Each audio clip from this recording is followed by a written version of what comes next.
Thanks, Brad. This is good. This is not a fact about me. I was thinking I was not born in Eugene, but I think Mac was, so I was a little bit confused at first. So thanks for having me. My name is Mike Hahn. I direct the Bowerman Sports Science Center, and also not sure why that's happening.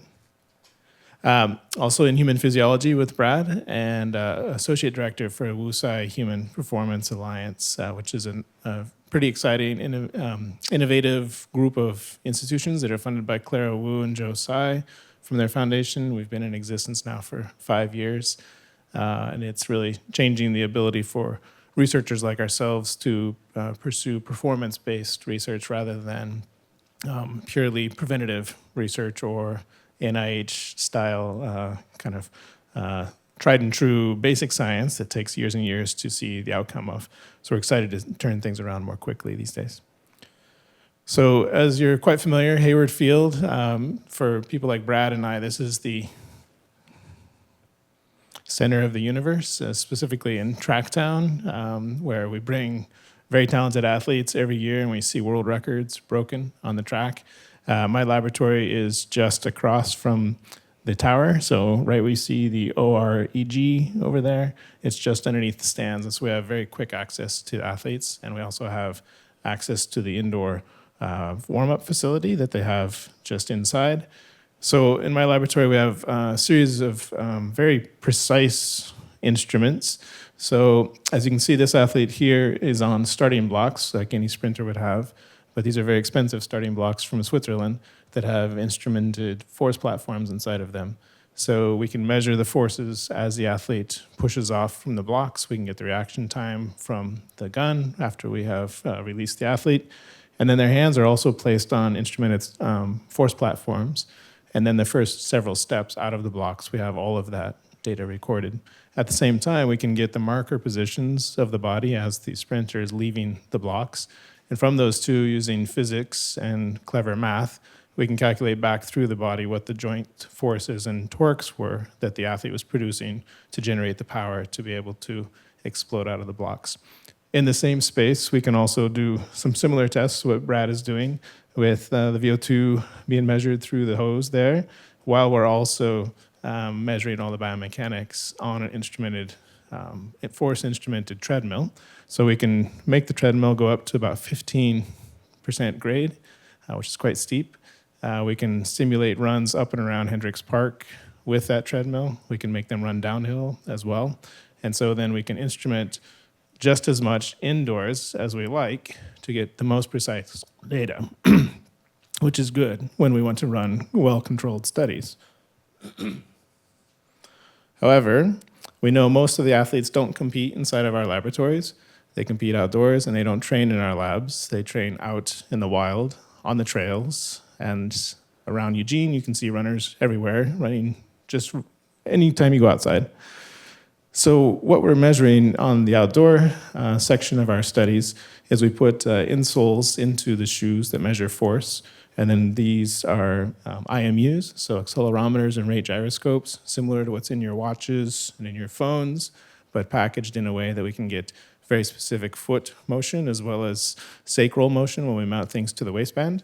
And then we begin to simulate or estimate what the ground reaction force curve is inside the lab, but outside with our running in the wild situations. So this is the actual 5-mile course that we send people on from Hayward Field up over Hendricks Park and then down across the river on Preece Trail for a while and then back home again. And so from this, we can get all the terrains, all the grades, all the speeds that we can simulate back in the lab.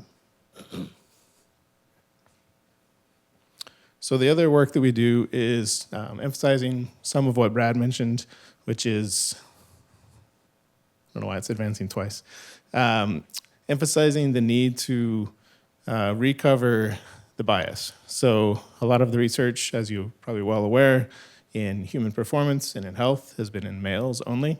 And one of the emphases of our lab is to tilt that balance back to the female athlete, and to the point where we're now studying exclusively female athletes in soccer.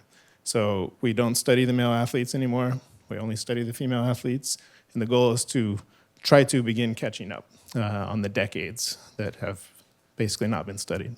So with that, I'm proud that in our lab we have a series of female athletes that are also now female scientists who are designing new footwear for the female soccer players to try to begin reducing the incidence of ACL rupture.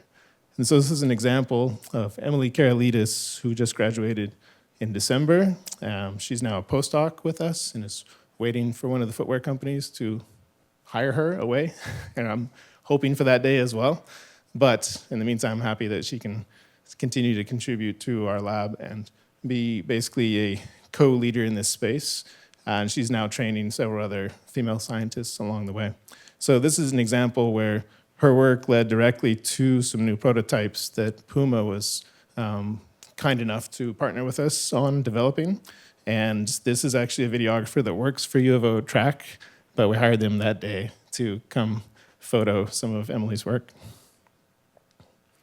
So some of the work that we've done to produce this, we do end up using male athletes, but these are Ph.D. students in our lab who pilot things for us. They're not actually the athletes that we test.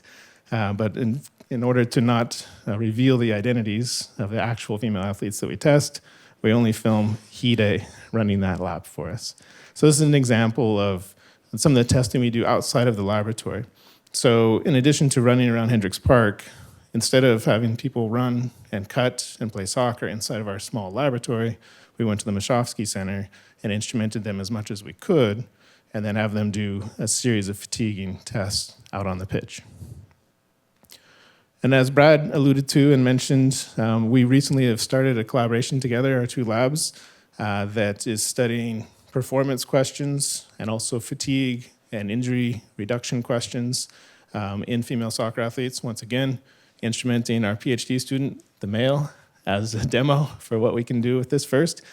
But I'm proud to report that just this morning we collected our first data from our collaboration out at the Kids Sports Civic Park Arena.